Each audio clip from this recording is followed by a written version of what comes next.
And then, longtime friend, and First time caller.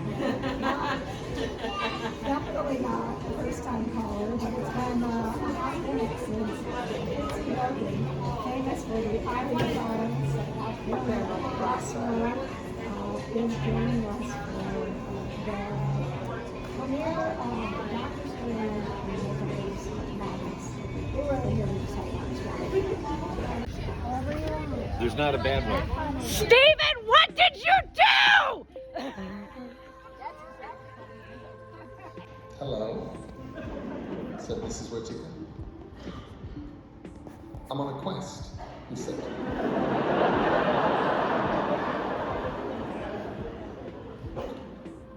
That's nice, said Mrs. Whittaker. Non-committally.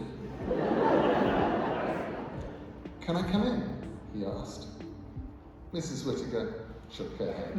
I'm sorry, I don't think so, she said. I'm on a quest for the Holy Grail, the young man said. She asked me about my mother. And I told her that she could not judge me as she would judge mortals, for I was a jinn, powerful and wise, magical and mysterious. She asked me if I liked hummus. And when I said that I did, she toasted a pita bread and sliced it up for me to dip into the hummus. I dipped my bread slices into the hummus and ate it with delight. The hummus gave me an idea. Just make a wish, I said helpfully, and I could have a meal fit for a sultan brought into you. Each dish would be finer than the one before, and all served upon golden plates, and you could keep the plates afterwards. It's good, she said with a smile. Would you like to go for a walk? He's a puppy. Hi, puppy. Hi, puppy. Breaking stunt. Now this stunt we are so honored to actually be able to do here today.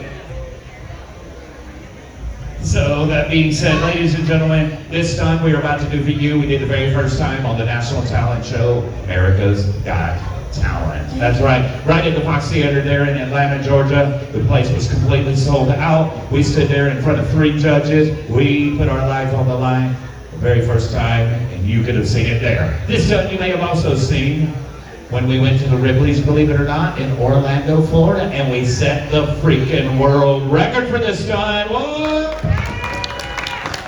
Or you could have even seen when that dude from across the pond broke my world record and took it from me. Ladies and gentlemen,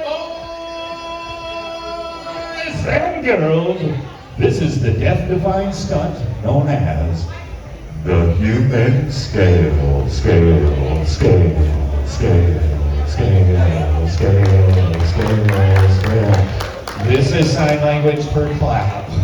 This is sign language where you have the clap. It's 2 completely different ones, guys. You gotta get on board.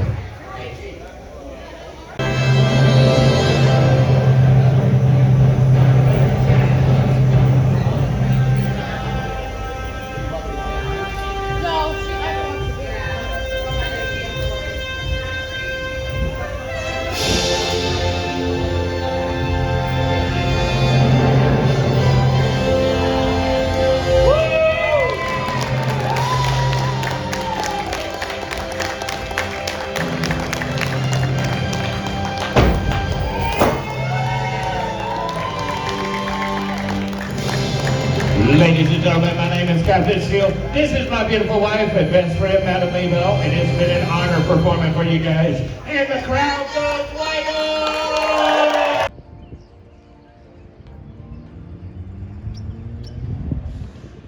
I don't want to startle it, but I'm pretty sure that's a beaver.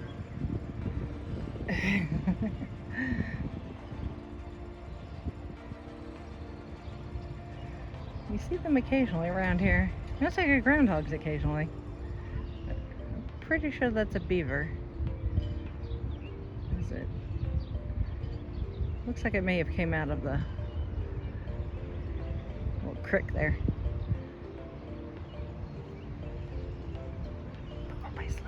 Don't startle it. Still eating.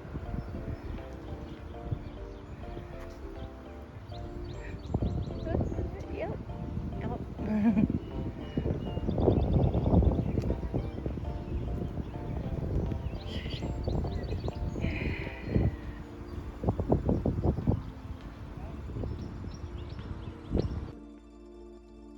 Okay, where are my 80s kids at?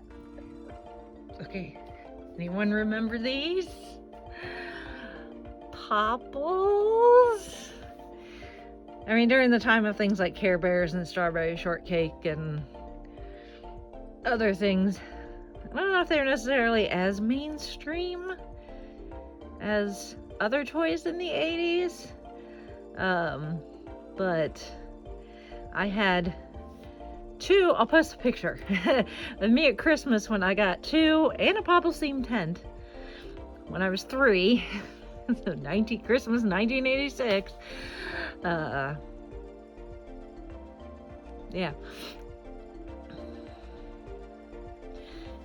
All 3, almost 4. And I don't remember having the tent as a thing. I do not remember owning the tent. I remember owning the Popples. And specifically, I had one just like this one. And then I had another one this size, but the colors were reversed. So the body was like this purple color, and then like the bits that are purple were the pink. And I believe its hair was purple too. This one, you can definitely tell it's the same one in the picture. I mean, this isn't mine, but it's the same colorway and size and shape and everything. So anyway, I love these things when I had them. So this is why they were called Popples. They're so old. The tag is gone. At least in that one. That one was definitely really well loved, because you can see by the condition of the fur and the hair. This one obviously was not as played with as much.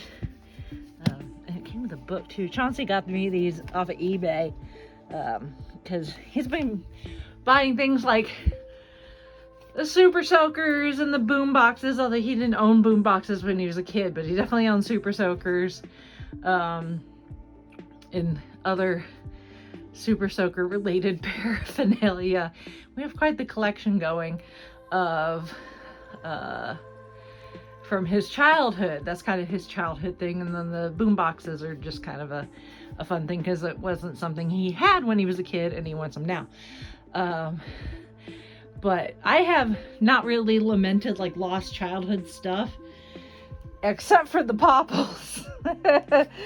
And finally, I had posted the picture, came up in my Facebook memories, I don't know, several weeks ago, maybe a couple months ago. And I was like, oh yeah, Popples. You know, I love these things when I had them, and I miss having them. And I was like, I've been scouring eBay every now and then, but the, ones like mine haven't necessarily come up. And my cousin, I have to thank my cousin Corinne, she found an eBay listing for this one. I'm presuming that one was part of the listing too, or the same seller had that one. I'm not entirely sure. And Chauncey saw it and did the eBay thing, watch, because it was an auction. It didn't have a buy it now option. He's like, I had to stalk this listing to make sure I want it for you. So he got me these as a just for fun, just a thing. It's like he's like, I'm buying all these Super Soakers for myself. Here, have some Popples, honey. And I'm like, oh, thank you. So, but yeah, the book, which was one of those where it came with like a matching cassette tape, and you put it in your little. Anyone ever have one of those kid size CD? I wish. Cassette players as a kid. I never did. I just used the family stereo to play cassettes if I had them, and records. I had records as a kid. So I never had my own personal thing. But I remember seeing things like Toys R Us where you could buy the book and it came with a matching cassette and you played it and you could read, and it had voices and sound effects and music and stuff. But Popples, what makes them so cool is, okay, I can't do this one-handed. Hold on a second. See, there's a little pouch on the back.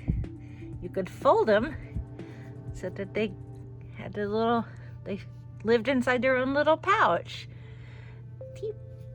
Popples!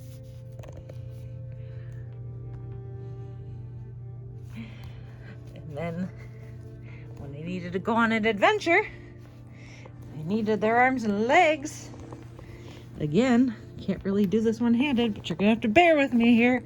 We're gonna go all Blair Witch for a moment. So sorry. Pop! They could pop back out. And their arms and legs were free to go on an adventure in the little town. So, yeah. Popples! So for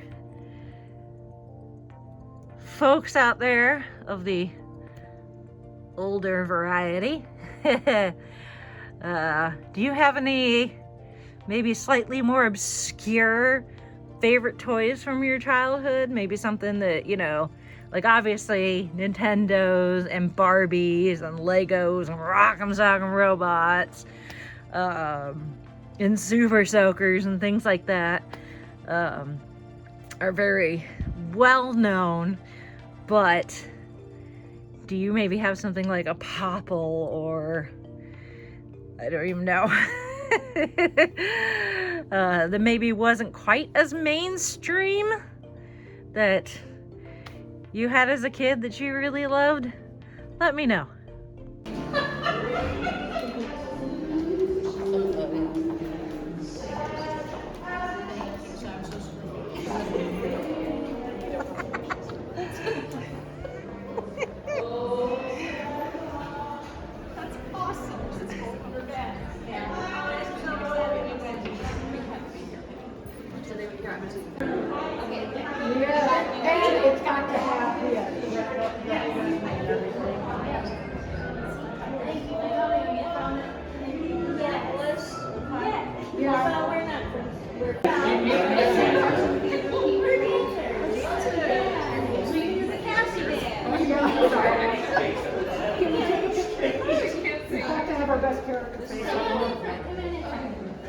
Would you mind? Oh yeah, it's just Abe Lincoln hanging on a street corner.